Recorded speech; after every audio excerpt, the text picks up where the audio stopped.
Hi, Devlin here, and I have a quickie movie review of Nomadland, the 2020 drama film starring Frances McDormand, David Strathairn, Linda May Swankie, and Bob Wells. It was directed by Chloe Zhao.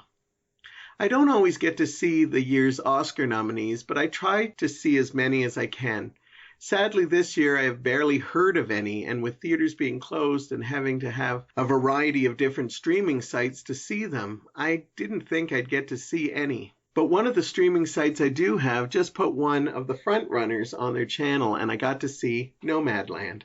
I'm so glad I did. It is just a feast of a film, so filled with heart and emotions, following a woman who lives in her van and travels across America after her husband dies and loses everything.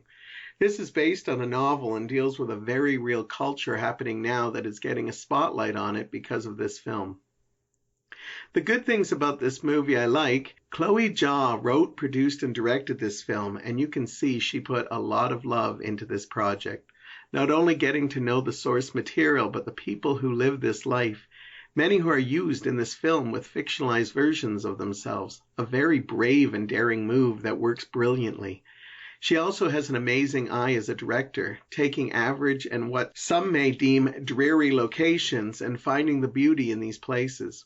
Her talents also find the heart and humor in these characters and stories, which again is not easily seen. Zhao brings everything to life and puts you right in the middle of this lifestyle. Frances McDormand has become one of those actresses that have become known as someone who always brings it to any role she is in. She is perfectly cast in the lead and loses herself completely in the character.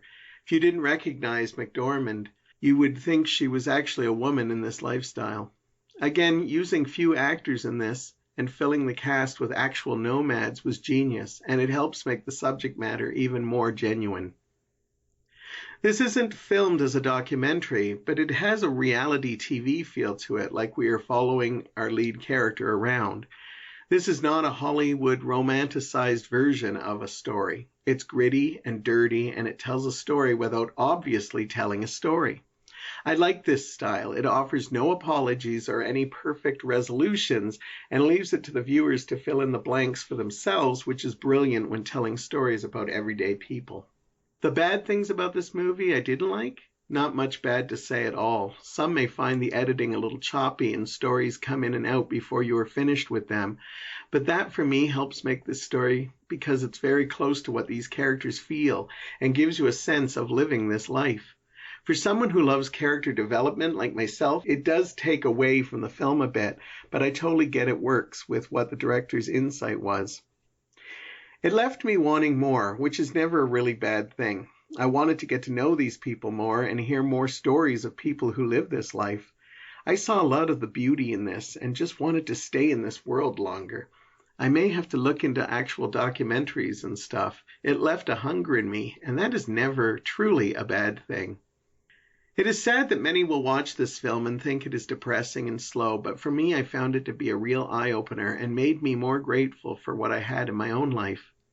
At first, I wasn't sure what to make of these characters, but as the film went on, I found them to be brave, strong, and free.